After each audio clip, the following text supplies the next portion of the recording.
सिद्ध वाले बालाजी की। आज की इस चुनावी सभा में उत्तर प्रदेश सरकार में मंत्रिमंडल में मेरे सहयोगी मंत्री श्री दिनेश प्रताप सिंह जी, जिलाध्यक्ष रायसेन श्री राकेश शर्मा जी, भारतीय जनता पार्टी के उदयपुरा विधानसभा क्षेत्र से लोकप्रिय प्रत्याशी श्री नरेंद्र पटेल जी, पूर्व विधायक श्री रामकृष्ण पटेल जी, पूर्व जिलाध्यक्ष श्री धर्मेंद्र चौहान जी, पूर्व विधायक श्री रामकिशन चौहान जी, प्रभारी उदयपुरा श्री भगत सिंह कुशवाहा जी, पूर्व जिलाध्यक्ष सुरेंद्र तिवारी जी, श्री हरनाम सिंह जी, राजेंद्र सिंह ठाकुर जी, भारतीय जनता पार्टी के सभी पदाधिकारीगण, भारी संख्या में इस चुनावी सभा में उपस्थित इस क्षेत्र से जुड़े हुए सभी भाइयों बहनों, आज यहां पर रायसेन जनपद की उदयपुरा विधानसभा क्षेत्र में मेरा विधानसभा चुनाव के बहाने ऐसे समय में आगमन हुआ है जब सदियों पूर्व पूर्वी उत्तर प्रदेश को छोड़ करके इस क्षेत्र में, पूरे क्षेत्र में मां नर्मदा के तट पर आकर के बसने वाले पूर्विया बंधुओं ने विकास और समृद्धि की एक नई कहानी गढ़ी और एक लंबे समय से वे इस क्षेत्र के विकास में अपना योगदान दे रहे हैं। लेकिन भाइयों बहनों, मैं आप सबके सामने ऐसे समय में आया हूं जब आपके पूर्वजों ने पूर्वी उत्तर प्रदेश छोड़ा होगा, उनके मन में एक टीस रही होगी कि उनके पूर्वजों के द्वारा प्रभु श्री राम के मंदिर निर्माण के लिए जो बलिदान दिया गया था उसे वे पूरा नहीं कर पाए। लेकिन भाइयों बहनों, आज आपको खुशखबरी देने के लिए मैं आया हूं कि अयोध्या में 22 जनवरी को प्रधानमंत्री मोदी जी के कर कमलों से राम मंदिर में रामलला विराजमान होने वाले हैं और इस अवसर पर आपको आमंत्रण देने के लिए भी मैं आया हूं। भाइयों बहनों, हम सब जानते हैं चुनाव व्यक्ति नहीं, पार्टी और विचारधारा लड़ती है। पार्टी और विचारधारा, और ये लड़ाई भी दो विचारधारा की लड़ाई है। एक और कांग्रेस पार्टी है जिसने मध्य प्रदेश में भी और देश में भी लंबे समय तक शासन किया, लेकिन बदले में क्या दिया? समस्या, आतंकवाद की समस्या, नक्सलवाद की समस्या, उग्रवाद की समस्या, शोषण की समस्या, भ्रष्टाचार की समस्या, ये माफियावाद, ये गुंडावाद, ये जितनी भी अराजकता है, ये सब कांग्रेस की देन है। समस्या कांग्रेस की देन है और कांग्रेस जहां भी रहती है, कांग्रेस इस समस्या का पर्याय बन चुकी होती है। भाइयों बहनों, इन्हीं समस्याओं के कारण आप देख सकते हैं जब मध्य प्रदेश में चुनाव चल रहे हैं, छत्तीसगढ़ में चुनाव चल रहे हैं, राजस्थान में चुनाव चल रहे हैं और कांग्रेस पार्टी के मुखिया के रूप में राहुल गांधी इस समय केदारनाथ धाम की यात्रा कर रहे हैं। यानी उन्हें मालूम है जनता जनार्दन क्या परिणाम देने वाली है और इसलिए वे चुनाव का सामना करने की हिम्मत नहीं कर पा रहे हैं। लेकिन भाइयों बहनों, दूसरी ओर भारतीय जनता पार्टी है। अगर कांग्रेस समस्या है तो भाजपा उसका समाधान भी है। समाधान, आतंकवाद की समस्या का समाधान कश्मीर में धारा 370 प्रधानमंत्री मोदी जी ने एक झटके में समाप्त कर दिया। समाधान, जिस राम जन्मभूमि के लिए 500 वर्षों से युद्ध चल रहे थे, आंदोलन चल रहे थे, और जिस समस्या को कांग्रेस ने असाध्य कर दिया था। कांग्रेस के नेता कहते थे राम तो हुए ही नहीं, कृष्ण हुए ही नहीं।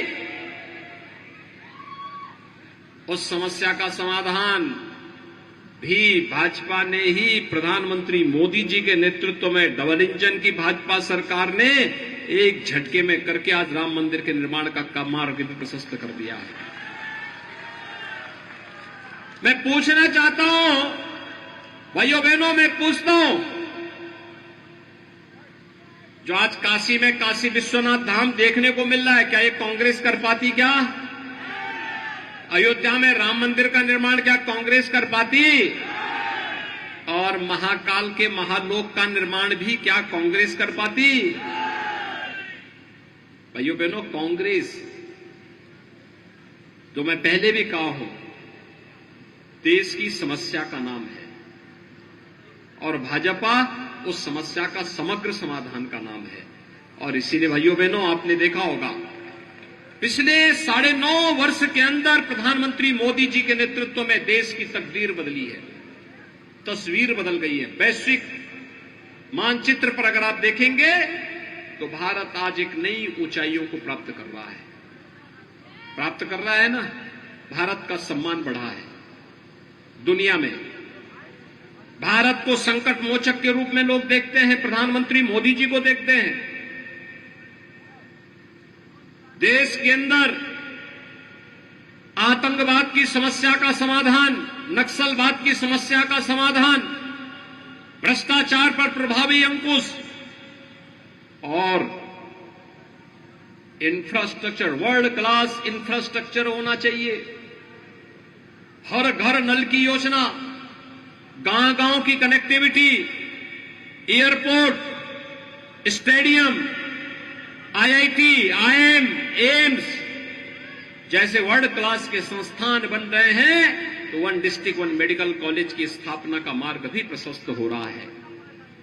भाइयों बहनों, कांग्रेस चाहती तो देश के अंदर सर्वाधिक समय तक शासन करने के कारण वह भी समस्या का समाधान कर सकती थी, लेकिन नहीं, वह समस्या देने वाले थे और भाजपा समाधान करने वाली है।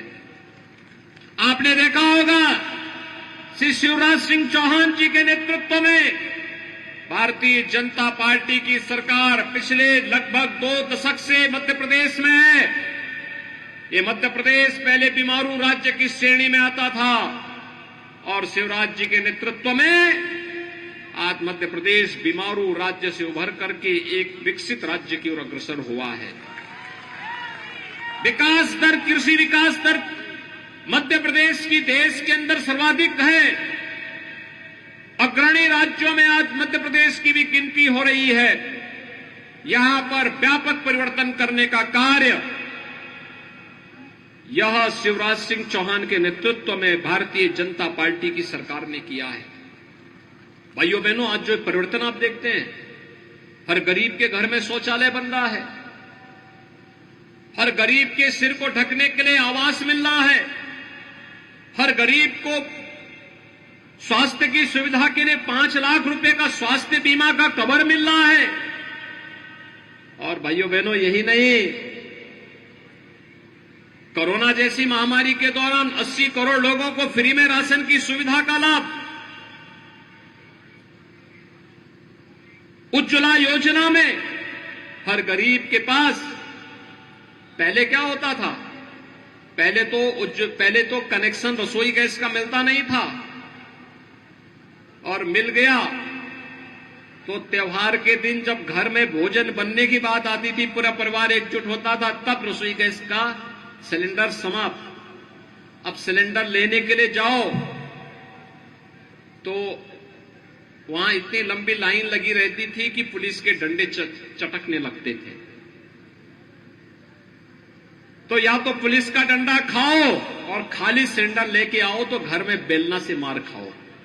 यही तो कांग्रेस करती थी। दिनेश प्रताप सिंह हमारे मंत्री कई बार बेलना से मार खाए, क्योंकि अभी पूर्विया है और पूर्विया ठाकुर होने के नाते कई बार, इसलिए इस बार इन्होंने ही चयन किया कि मैं रायसेन में ही काम करूंगा। भाइयों बहनों, मोदी जी ने ऐसी समस्या का समाधान किया कि आज यहां पे कोई समस्या नहीं, रसोई गैस के जितने कनेक्शन लोगों को चाहिए मिल जाएगा और गरीब को फ्री में मिल जाएगा। हर घर तक बिजली का कनेक्शन पहुंचाने की व्यवस्था। और अब तो आप लोग तो सौभाग्यशाली हैं कि मां गंगा की गोद से आकर के, मां नर्मदा की गोद में आकर के बैठ करके अपने जीवन को समृद्धि की ओर अग्रसर कर रहे हैं। लेकिन भाइयों बहनों, बहुत बड़ी संख्या में लोग ऐसे भी जहां पानी नहीं है। मैं देख रहा था कितनी उर्वरा भूमि है यहाँ की, धान की, कई कई किलोमीटर दूर तक धान लहला रहा है। कितना अच्छा धान पैदा होता है। सचमुच यहाँ का किसान अभिनंदनीय है। और उस किसान के लिए किसान सम्मान निधि भी है। और अभी तो महिलाओं के लिए मध्य प्रदेश सरकार ने लाडली बहना योजना की योजना यहां लागू की है। और प्रधानमंत्री मोदी जी ने नारी शक्ति वंदन अधिनियम के माध्यम से संसद और विधानसभा में भी आने वाले समय में परिसीमन के बाद 33% सीटें उनके लिए अलग से आरक्षित करने की व्यवस्था भी कर दी है। आप चिंता मत करिए, जो सीट वर्तमान में है इसके अतिरिक्त सीट आएगी, लेकिन प्रतिनिधित्व तो होगा। और भाइयों बहनों, इसीलिए आज मैं आपसे कहने के लिए आया हूं, जो काम बीजेपी ने करके दिखाया है और डबल इंजन की सरकार जिस स्पीड से कर रही है, कांग्रेस न की है और न कांग्रेस के करने का ही इस प्रकार का जीन्स ही कांग्रेस में है कि वो कर सके। और इसीलिए मैं आप सबसे अपील करने के लिए आया हूं, जो आपकी आस्था को सम्मान दे, जो राष्ट्र की संप्रभुता को सम्मान दे, जो राष्ट्र को विकास की नई ऊंचाइयों तक पहुंचा सके, आने वाली पीढ़ी के भविष्य को उज्जवल कर सके, और जो हर समस्या के समाधान का मार्ग भी निकाल दे, वही नेतृत्व करने की स्थिति में होता है, उसी को नेतृत्व दिया जाना चाहिए। और इस देश से भारतीय जनता पार्टी की सरकार, डबल इंजन की सरकार मध्य प्रदेश में आवश्यक है। और भाइयों बहनों, डबल इंजन की सरकार के लिए भारतीय जनता पार्टी ने श्री नरेंद्र शिवाजी पटेल को अपना प्रत्याशी बना करके आपके बीच में उतारा है। भाइयों बहनों, श्री नरेंद्र शिवाजी पटेल यहां पर एक कार्यकर्ता के रूप में आपके बीच में कार्य कर रहे हैं। और मेरी तो अपील है, रायसेन विधानसभा क्षेत्र में उदयपुरा से श्री नरेंद्र पटेल हैं, भोजपुर से श्री सुरेंद्र पटवा हैं, अपने पूर्व मुख्यमंत्री श्री सुंदरलाल पटवा जी के पुत्र हैं। और भाइयों बहनों, सांची से डॉक्टर प्रभुराम चौधरी हैं, जो यहां के स्वास्थ्य मंत्री भी हैं। और सिलवानी से श्री रामपाल सिंह जी हैं, जो मध्य प्रदेश में लोक निर्माण मंत्री के साथ साथ सांसद भी रहे हैं। मेरी आप सबसे अपील होगी कि भगवान बुद्ध की तपोस्थली सांची, 200 रुपए के नोट में उस स्तूप को हम देखते हैं। और ये सभी क्षेत्र अपनी समृद्धि के लिए अपनी एक नई पहचान बनाते हैं। और इसीलिए नरेंद्र पटेल आपको अयोध्या का दर्शन करा सके, इसके लिए उनको पहले विधानसभा में भेजने की तैयारी करवाइए। 22 जनवरी के बाद तो अयोध्या में राम जन्मभूमि सबके दर्शन के लिए खुलेगा। दर्शन करने की इच्छा है ना? सब लोग सहमत हैं? सब लोग सहमत हैं? और कोई राम भक्ति ही कराएगा, राम भक्ति ही कराएगा। और इस दिश से भारतीय जनता पार्टी ने श्री नरेंद्र पटेल को अपना प्रत्याशी बनाकर के उतारा है। आप सब सहमत हैं? सहमत है ना?